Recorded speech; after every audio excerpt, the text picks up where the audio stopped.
संविधान शिल्पी, दलितों के मसीहा, भारत भाग्य विधाता बाबा साहेब डॉक्टर भीमराव अंबेडकर जयंती शोभा यात्रा का शुभारंभ गाजीपाड़ा नाला मंटोला से डॉक्टर बी.आर. अंबेडकर जयंती समारोह समिति के अध्यक्ष इंजीनियर सुरेंद्र सिंह सेक्सरिया द्वारा निकाले जाने वाले हाथी पर विराजमान डॉक्टर अंबेडकर जी की झांकी के साथ किया जाता है। 14 अप्रैल को बाबा साहेब की 135वीं जन्म जयंती शोभा यात्रा का परंपरागत शुभारंभ किया गया। जिलाधिकारी अरविंद मलप्पा भंगारी और पुलिस कमिश्नर दीपक कुमार ने हाथी पर विराजमान संविधान शिल्पी बाबा साहेब की अष्ट धातु की प्रतिमा की आरती एवं माल्यार्पण कर उत्तर भारत की सबसे प्रसिद्ध और विशाल शोभा यात्रा का उद्घाटन किया। हर वर्ष की भांति बाबा साहेब डॉक्टर भीमराव अंबेडकर की जयंती शोभा यात्रा में सहयोग करने और शोभा यात्रा को सफल संपन्न कराने वाले प्रशासनिक अधिकारियों और पुलिस अधिकारियों का डॉक्टर बी.आर. अंबेडकर जयंती समारोह समिति के अध्यक्ष इंजीनियर सुरेंद्र सिंह सेक्सरिया ने नीला सेहरा पहनाकर एवं मोमेंटो देकर सम्मानित किया। पुलिस कमिश्नर दीपक कुमार ने सभी देशवासियों को बाबा साहेब की 135वीं जन्म जयंती की बधाई देते हुए कहा कि समता मूलक समाज की स्थापना करने के लिए डॉक्टर बी.आर. अंबेडकर जी ने बड़ा संघर्ष किया और संविधान की सुंदर रचना कर सर्वधर्म सर्व जाति के लोगों को समान स्वतंत्रता के साथ जीने का अधिकार सुनिश्चित किए। पीएम अरविंद मलप्पा भंगारी ने बाबा साहेब डॉक्टर बी.आर.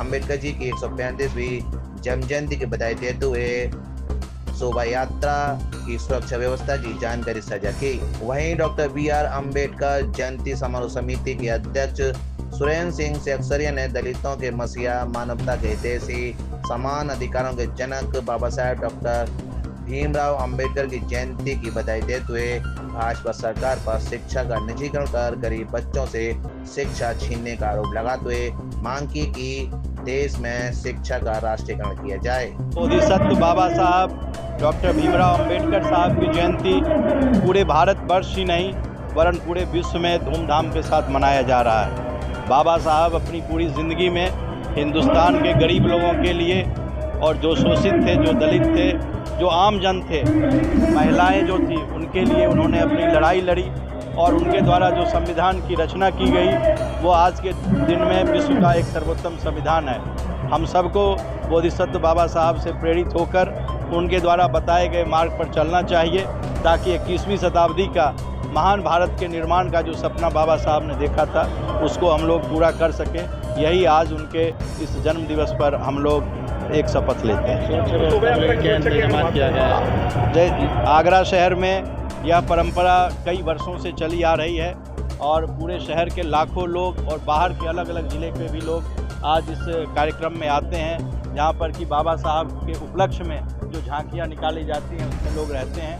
हमारे यहाँ जो सुरक्षाकर्मी हैं, हमने जो भी डिमांड की अपने हेडक्वार्टर से वो सुरक्षाकर्मी हमें मिल गए हैं। जो पीएससी की टीमें हैं, जो हमारे सादे कपड़े में लोग हैं, सभी जगह लगे हुए हैं और जो भी रूटीन का जो जुलूस था उसमें लोगों के साथ बातचीत करके जन सद्भाव के साथ और जन सहयोग के साथ यह जो जुलूस है बाबा साहब की जयंती के उपलक्ष्य पर एक शानदार जुलूस जो हमेशा की तरह निकलता है उसी तरह से आज आगरा जनपद में बाबा साहब डॉक्टर भीमराव अंबेडकर जी के जन्म दिवस पर जैसे आप जानते हैं हर साल ये बहुत जोर शोर और उल्लास के साथ मनाया जाता है। इसकी परिप्रेक्ष्य में पूरा आगरा में पुलिस और प्रशासन की सतर्कता बनी रहती है। इसी के तहत ज़िले की तरफ से पुलिस के साथ अलग अलग 7 जोन और 7 जोन के अंदर सेक्टर्स बनाते हुए लगभग 7 एडीएम स्तर के अधिकारी ड्यूटी लगाई गई है। इसके अतिरिक्त नीचे हर जोन में 2 मजिस्ट्रेट्स लगाई गई है निगरानी रखने के लिए, ऑब्जर्व करने के लिए एंड जो भी कभी कोई इशू आता है तो हैंडल करने के लिए। तो ये सब सारे जो संवेदनशील एरिया है इस पर भी इसको जांच किया गया, चेक किया गया है। और इसके पहले भी जो जैसे कि ये काजीपाड़ा एरिया है, अन्य एरिया है, इससे पहले भी इसमें जहाँ विकास का काम भी कराया गया है। तो ताकि ये जो भी त्यौहार है शांतिपूर्वक संपन्न हो। तो इसी के साथ मैं सभी से फिर से आप सबको जन्मदिन की बहुत बहुत बधाई देना चाहता हूँ। इसकी परंपरा जो रही है, बाबा साहब तब 1956 में ख़त्म हुए, 6 दिसंबर 1956 को। 14 अक्टूबर 1956 को उन्होंने बौद्ध धर्म ग्रहण किया। उसके बाद में राष्ट्र में गांधी को राष्ट्रपिता का नाम दिया गया।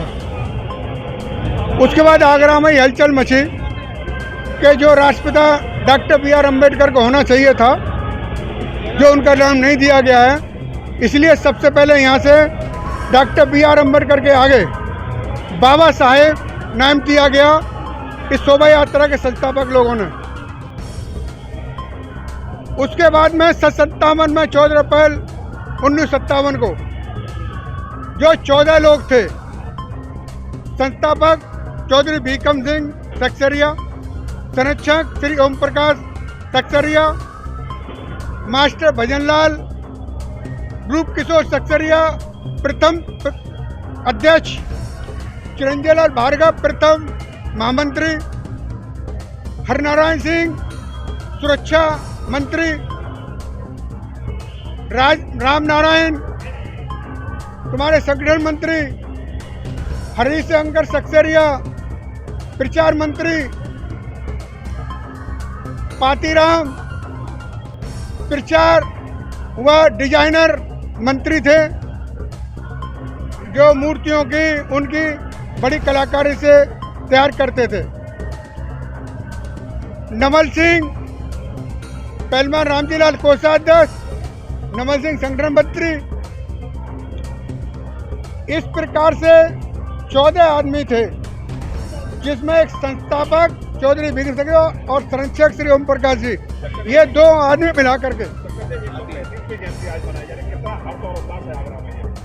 इस जयंती में बड़ा ही हल्लोल्लास है। उसमें हमारे प्रदेश से नहीं बल्कि दूसरे प्रदेशों से मंत्री, मुख्यमंत्री तमाम लोग आते हैं और ये लाखों नहीं करोड़ों में इसकी भीड़ होती है। ये इधर का सबसे बड़ा मेला है, राम बारात से भी बहुत बड़ा मेला है ये।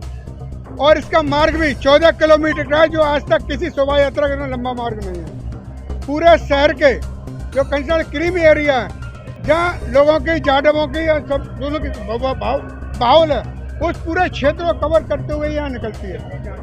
आज हाथी का उद्घाटन हमारे डीएम साहब और कमिश्नर साहब, डीसीपी साहब, एडीएम सिटी साहब और उनके साथ तमाम अन्य अधिकारी रहेंगे। और हमारे बीच में आने की हमारी बेबी रानी मौर्य जो मंत्री जी हैं, उनकी पूर्ण संभावना है, वो आएंगी तो वो उद्घाटन में डीएम साहब से पहले वो अपना उद्घाटन का कार्य करेंगे, क्योंकि वो राज्य मंत्री हैं। ये हाथी हमारा डॉक्टर बी आर अम्बेडकर जयंती समारोह समिति के तत्वावधान में, उसके अध्यक्ष के मार्गदर्शन में, अध्यक्ष myself engineer Chaudhary Surendra Singh Sakseria, महामंत्री श्री निहाल सिंह, उपाध्यक्ष सुरेश चंद, ऑडिटर ओम प्रकाश और नरेश कुमार अब्बेस ऑडिटर, अनिल कुमार मंत्री, श्री ब्रजेश कुमार करदम, ब्रजेंद्र कुमार करदम वो ऑडिटर। आज के मेले में उपलक्ष्य में ये है, हम ये सबको संदेश देना चाहते हैं कि इस बाबा साहब के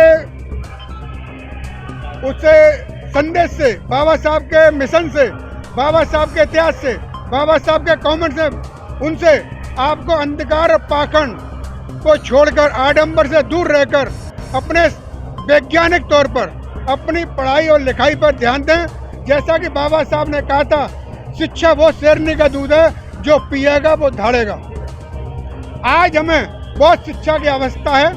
जो सरकार इस समय हमारे पूरी तरह से हमारे अधिकारों का हनन कर रही है, हमारे अधिकारों को खत्म कर रही है, शिक्षा का पूरा नाश कर दिया, शिक्षा को पूरा समाप्त कर दिया। जो बच्चे वहाँ पढ़ते, जिन स्कूलों में हम लोग पढ़े, आज उन स्कूलों को बंद कर दिया गया। हमारी सरकार से भी ये मांग है कि वो जिसमें सभी समाज के लोग एक साथ पढ़ें और सरकारी स्कूल हों और सभी शिक्षा का पूरा निजीकरण ना होकर के उसका पूरा राष्ट्रीयकरण होना चाहिए।